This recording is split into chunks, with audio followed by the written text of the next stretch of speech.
posted a clip of it on his YouTube. Let's take a look a little bit here and then process this. Because Okolie has a fight in Lagos. I think on the 20th. This month. Basically, like literally this week. You know. Friday is Joshua Jake Paul fight. Saturday, Okolie Evans at Tete fight.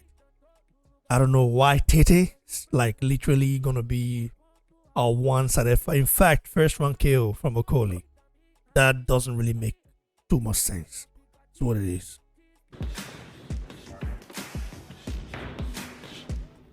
So here's Jake Paul, of course, talking about Jared Anderson, Lawrence Okolie. None of them took it. And then here's it. Jake Paul, like, yeah, it's like just trying to push Jake Paul to, trying to but I have to say though, like Okolie was at one point was literally Joshua's bro. He was literally Joshua's little bro. Like, he looked up to Joshua. He was in Joshua's camp. I don't know what happened, man, but yeah, some people say, yeah, this is a betrayal because as a Nigerian, I'm salty about this. But what can I say, man? It's just what it is, but it's a little bit disappointing.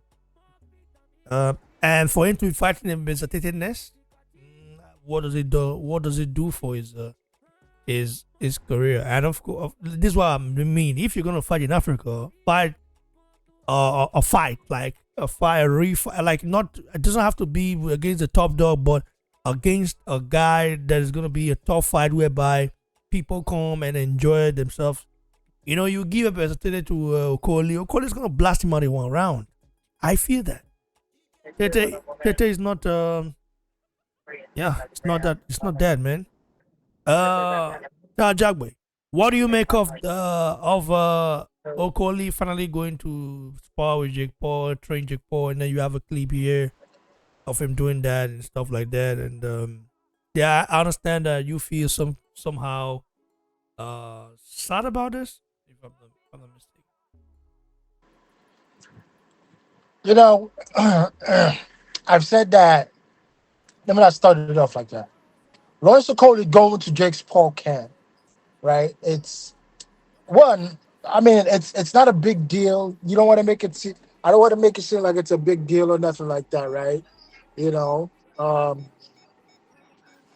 uh, but there's no loyalty in the game anymore, especially with somebody that Anthony Joshua that brought him and showed him the game or showed him the ropes or whatever Anthony Joshua was able to do for him, because we know Anthony Joshua was one who helped him with his career. He did sign with 35, was it 4359 Two management, two 258. 258. two 258 management. You know who was gonna sign Lawrence Okolie? Nobody else was gonna sign Lawrence Okolie.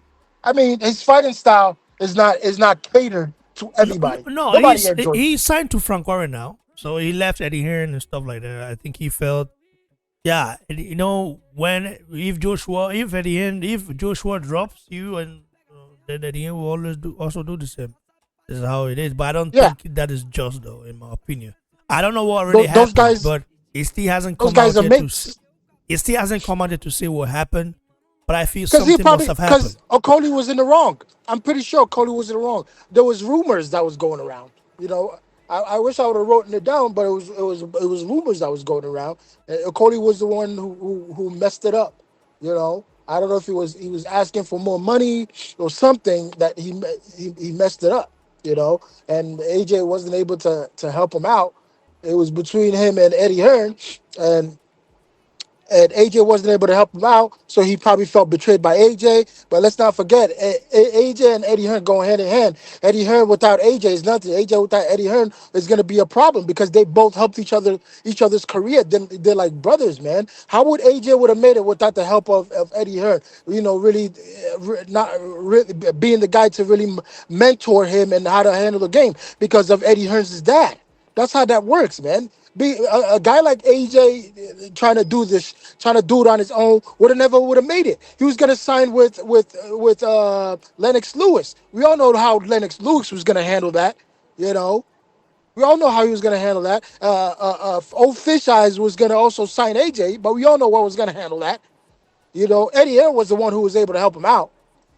So anyway, the rumors with with AJ and Eddie Hearn and Lawrence Okolie, they're most likely true. You all of a sudden you're gonna go turn around and go sign with this guy from Queensberry promotion.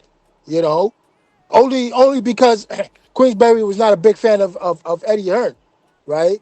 But hey, at the end of the day, his style is not for everybody. It took me a while to get to the liking Lawrence Okolie's style, but I quite enjoyed it when I was able to actually Listen, see I, who he I is. like I like Okolie. He's been on this channel once. It didn't come anymore. I think because yeah, I feel like Okolie is that guy that whenever he gets close to you or does something for you when he feels he's not at that level yet. But once he gets that level, get over that level, he stops. I think he just. I'm not gonna say he use you and then dump you, but it Bro, seems a like lot of someone like these that. guys are And like I that. think They I they, think they so. I, forget I their think I think someone. Rafak Major still is the only guy I think that I've interviewed and that I've like literally I can literally talk to now and he gets stuck on the channel. Like he's somebody that really support me for real and appreciate what I'm uh-huh. doing. So I can understand Rafa, like Major is a very different kind of guy. I appreciate him all, even though I've not spoken to him for some time now. But I will always support him. I just haven't been active like that, so I haven't been going around trying to interview these brothers. But yeah, we have to get to it, because yeah, Let me sometimes tell you something, man. yeah, A lot of these guys, they forget their day one fans, right? It's messed up. Yeah, I no, understand, not but Joe, I'll not Josh, give, Joshua. Don't forget his day one fans. I don't think he does. bro. I think that guy forgot his day one fans, man. Wilder doesn't also forget his day one fan. Yeah, Wilder is the guy I'm gonna give compliments to. He will never forget his day one If fans. if I supported Wilder from the beginning, let's say I was supporting Wilder and not Joshua, Wilder, I would Bro, have already Wilder would gotten have gave you an interview, bro. I would have got it. What interview? I would have already like Water is a different guy. Like you have to. I just listen.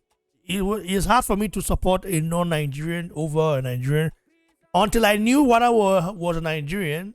When I knew he had Nigerian blood.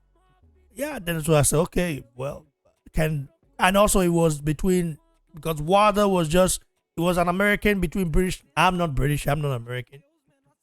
But Joshua is has Nigerian history and he represent Nigeria as well. So I've had yeah that would be the best option and I don't regret it at all. But it's just I'm seeing something Wilder doesn't forget his day one fans at all.